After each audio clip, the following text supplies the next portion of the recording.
What's going on, y'all? Calling this the late night edition of the day in the life of a dreamer. Good to have some of y'all back. It's pretty interesting. I had every intention, well, let me rephrase that. I wasn't certain if I was going to drive tonight. I had a great day at church. After about 3 hours of sleep, got home from driving. Had a strange experience with my last passenger. They were, I don't know where they were from exactly. I don't know if they were from China or Japan, or I didn't understand the language. But what was interesting was I picked them up at like 4 o'clock, something like that. From the time they got in, they did something completely uncharacteristic, because for most Asian people, they're typically pretty quiet. I mean, in general, in terms of communicating and stuff like that, believe in honor and stuff. But man, this was the craziest thing. Excuse me. They were arguing from the word go. And I mean, they got in the car and they were loud. I mean, it was a man and a woman. And I was like, I'm recording this, for my safety. I'm recording this for my safety. And so I recorded, the audio, but, I'm not going to play it. But I mean, they was going at it. And I asked my wife, I have no idea what they were saying, but her boss, I think she speaks Mandarin. So I sent it to my wife, and she's going to share it with her boss on Tuesday after the holiday. And, so we could get a translation going. But it was the funniest thing in the world, but not really. And I thought about, my homeboy who passed away some years ago, a few years back. And he drove for a little bit. In fact, he was the one that encouraged me, Gerard Lil Rockin' G. Burton. He was one of my producers. And we did, music together. We did ministry together. And, it was just interesting to hear them arguing. And I remember things he would tell me, different stories he had when he was driving. He had started driving Lyft, and it was just wild. Some of the stories he would tell me about stuff that he experienced, and I had to keep from laughing, just thinking about stuff that he might say or how he might deal with that particular situation, But Gerard was a tremendous DJ and a producer. He founded a group called the Knights of the Turntables, and they did some phenomenal things, for him. He had a record called Techno Scratch that he signed with a record label, independent, called JDC. And so they went on and did, some different things, and they were pillars in the LA hip hop scene, from the beginning. And so I tell that story because it's so many times that, when you're going through your life and you're trying to move forward with your purpose, and you're thinking about how to go forward, and then you'll remember somebody who had such a impact on your life, and why it motivates you sometimes to even move forward, with some of the things that you may be doing. And so that's, how it is for me. I'll remember different people, when I'm on the road and I'm driving. And last night was one of those, or I should say early this morning was one of those times where I was thinking about Gerard and the fact that he was just a jokester. He would tell jokes all the time. And when he had passengers, and he would tell me different stories about different things that he did. So it's not always about, my own stories. It's also about the stories of those that I know, those that good friends of mine or whatever like that. So I mentioned last night that I was going to talk a little bit about maintaining your joy and how I maintain my joy in the midst of this in phase one, where I am driving Uber. I drive at night, as I mentioned last night, for those that didn't see that video. And, I'll say it like this. I work 9 to 5. The only difference is it's flipped because I work 9 p.m. to 5 a.m. in a general sense. I may leave out sometimes a little earlier, 7 some, 8 some, whatever it is, just depending, on how I'm feeling that particular day. But when I say wasn't certain if I was going to drive tonight, it's because, like I mentioned last night, driving takes a lot out of you, and you're really, really tired. And so, when I finally fell asleep, I got some really good rest, and that was, like I said, I slept for a few hours before church, went to church with my family, and then afterwards came home, watched my Rams play, the Philadelphia Eagles. Salute to my team for their diligence and getting things done in bad weather conditions, and they still played well. Congratulations to the Philadelphia Eagles. My brother-in-law is from Philly, and he's an Eagles fan, and so congratulations to him and to your team. I do hope you guys, in the next round against Washington, I do hope you lose. That's just the competitor in me. I do not know the results yet for Baltimore and Buffalo in that game, but so I'm glad nobody can tell me right now what the results are, because I haven't watched it yet, because I was out cold sleeping after the game went off for the Rams, or after I finished watching, I should say. So how do I maintain my joy? I kind of left a little bit of a clue in the sense that I said I went to church. And one of the things that helps me maintain my joy when I'm out on the road is I have created hundreds of playlists, literally hundreds of playlists. I don't say that like hyperbole. I intentionally created hundreds of playlists in order to meet the oral needs of my passengers. I want to be able to relate to them in the course of their ride. And typically at night, most people don't want to hear what I say, boom, boom, boom, going on. They normally are pretty tired. They've been in and out of TSA and, different terminals and all of that stuff. And so, I've created a playlist. I call it my Beautiful Scores playlist, where it's truly like strings and French horns and things like that.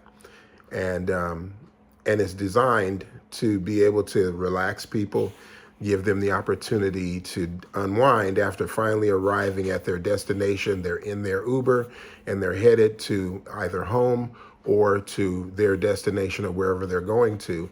And, typically at this time of night, they're, going to their hotel or going to their home, something like that. They've come off of a business trip, all different scenarios, obviously, that people are coming home to, but they don't want to hear, I have found in most cases, they don't want to hear, some hardcore music, with the exception of my man last night, who likes one of my favorite music styles, which is funk music.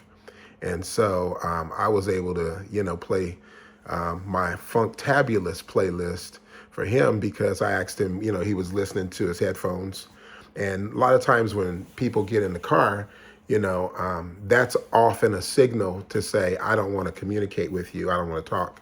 And so what they'll do is they'll just have their headphones on, and you'll start saying something to them, and then there's no response. And then you're like, you turn back and look real quick, and they got their headphones on.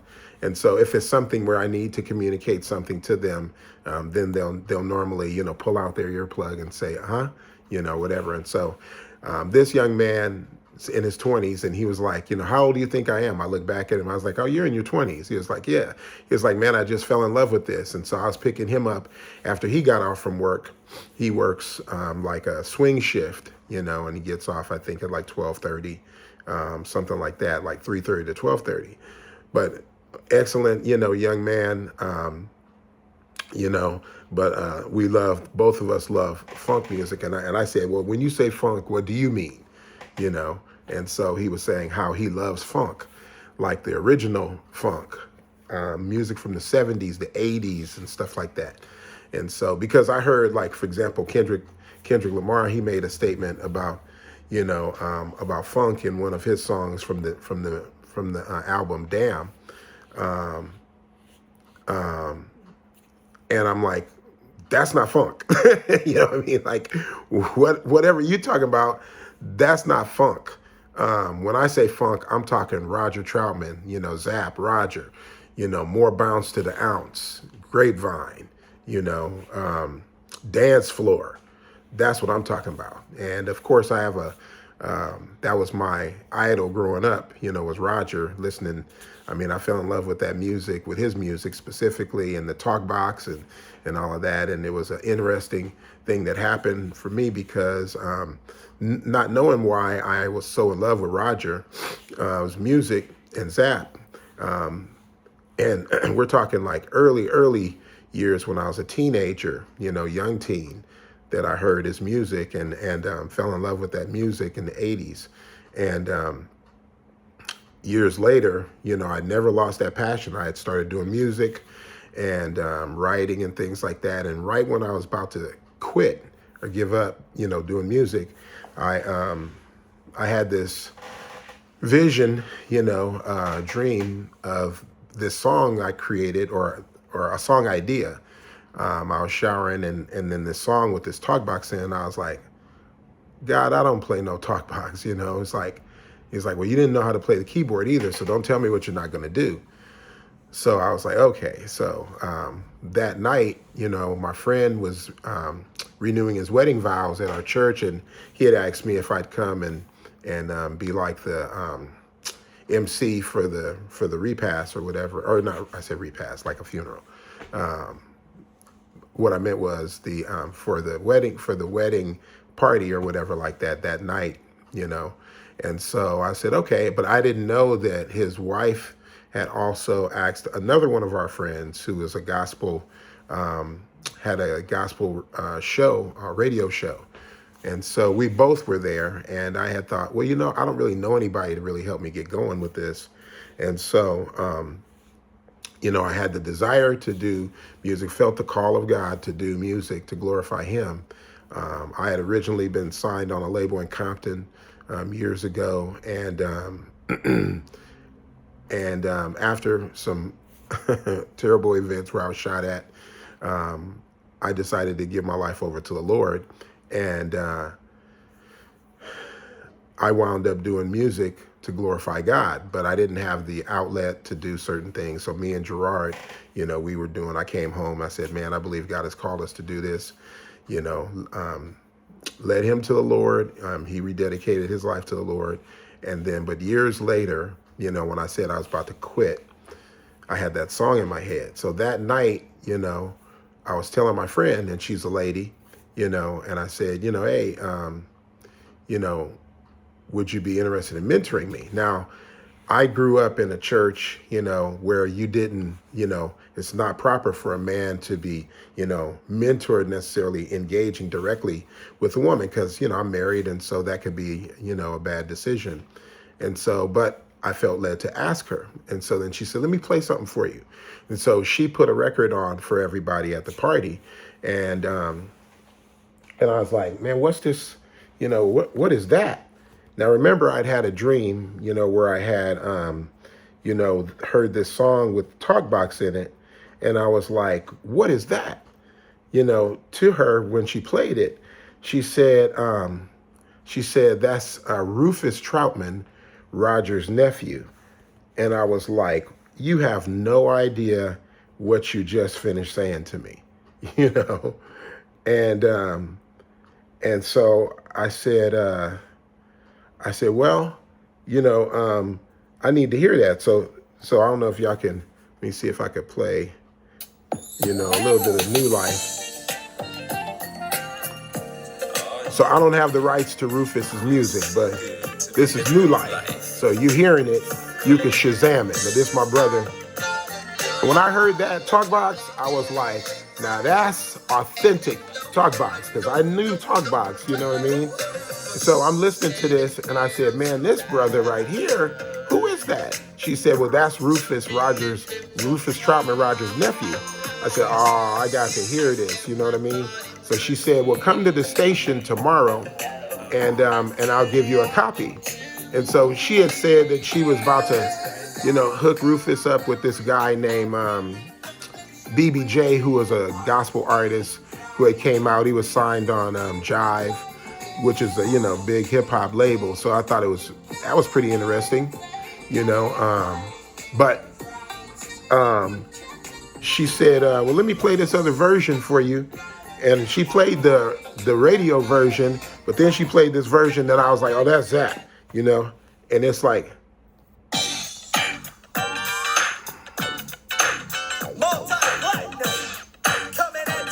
see, that's that. You know what I'm saying? So I said, you know what? I need to connect with this guy. So long story short, I wind up meeting Roger's nephew, Rufus, and he and I are great friends today. He's what I would consider him, like my music mentor. And, we recorded on his album, No Compromise. We were nominated, the album was nominated for Urban Album of the Year at the Dove Awards, which is like the Christian Grammys. And so all of those things transpired, and people were asking him, like, who is this guy? Like, where is he from? Like, we've never heard of him. And so my stage name is Cal G, CAL-G. And so they were like, well, we never heard of this guy. And, it's like God has all types of hidden soldiers all over the place all the time. And so Rufus and I recorded a song, that I wrote. I'll tell that story some other time. But bottom line was the song was, he placed the song on the album.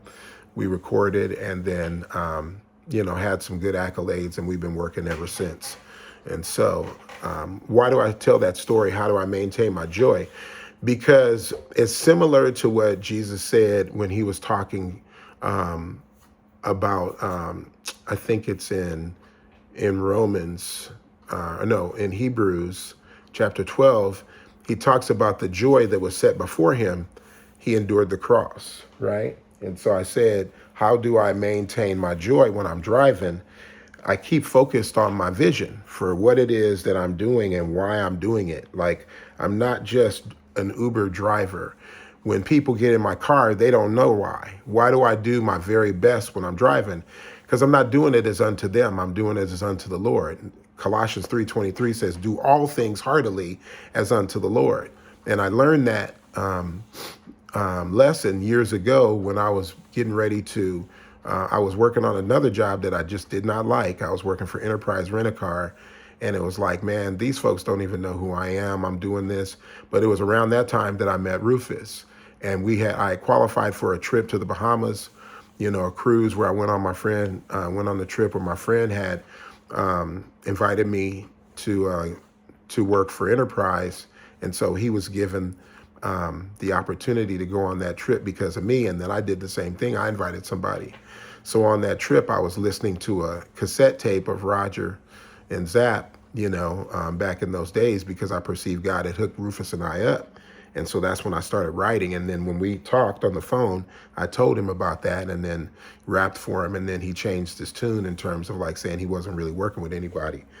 But Colossians 3:23, is the one that says, do all things heartily. And so I had changed my attitude about how I was going to function when it comes to, my job. And so I do the same thing with Uber. And so I said, okay, I need to do my very best. And that's the reason why I put passion into what I'm doing, because I DJ'd for 14 years, because I'm a producer, because I'm an artist. I understand the power of music and the benefit, and people want to hear what they want to hear. And last night, one of my passengers paid me a high compliment, and she said, she said, I really appreciate this music that you're playing. She said, no, it wasn't last night. It was the other day, this lady said that. And she said, most drivers, they don't play, something like this. And I was picking her up from the hospital. And it was kind of strange because I said, why is that? I said, what do they play? She says, well, they'll play music from their own culture or something like that. And I'm like, you have a guest in your car. Why would you do that? Like, play the music that the person wants to hear. And if they don't want to hear any music, that's fine. But even still, like, they're a guest in your car.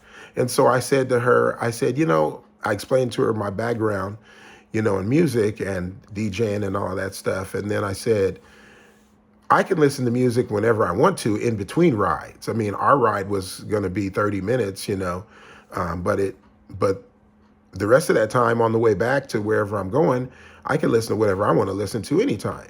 But when you have people in your car as your guest, you should be playing stuff that they might be interested in listening to. So for you drivers out there, stop playing your cultural music and don't eat before you get in the car. Don't be eating in the car, because then folks got to smell your cultural food also. They don't want to do that. And so, I use air fresheners in my car. I play music that people would like. But my special list in the middle of the night is my scores that I play just, at night, late night. And so I maintain my joy by listening to music that feeds me, that feeds my spirit, feeds my soul, I should say, not my spirit, but feeds my soul. But Jesus talked about the joy that was set before him. It says in Hebrews 12, it says, therefore, since we are surrounded by so great a cloud of witnesses, let us lay aside every weight and sin which clings so closely, and let us run with endurance the race that is set before us, looking to Jesus, the founder and perfecter of our faith, who for the joy that was set before him endured the cross, despising the shame, and is seated at the right hand of the throne of God. That's Hebrews 12, 1-3. So I keep my focus on, I look unto Jesus. He's the author and finisher of my faith, another translation says, who for the joy that was set before him endured the cross, despising the shame, and is now set down at the right hand of the throne of God. And as you go on, it says, for consider him who endured such contradiction of sinners against himself, lest you become wearied in your minds or faint. So what joy have you set before you? As my mentor, former mentor, Aeneas Williams said, what joy have you set before you? What joy have you said, like, this is where I'm going. This isn't where I'm going to end. Where I am today is not where I'm going to end up. I have a passion, I have a purpose for why I do what I do. And in phase one, as I mentioned, I am doing Uber as a means to be consistent, to be developing, certain abilities and skills. I'm connecting with people. It's humbling sometimes because, like I mentioned last night, 40% of my income is all I get, of my fare is what we receive now. So how do you maintain your joy? I look unto Jesus. He's the author and finisher of my faith. That's how I'm able to go forward and endure. And so I'm not ashamed of him. I'm not ashamed to declare who he is in my life.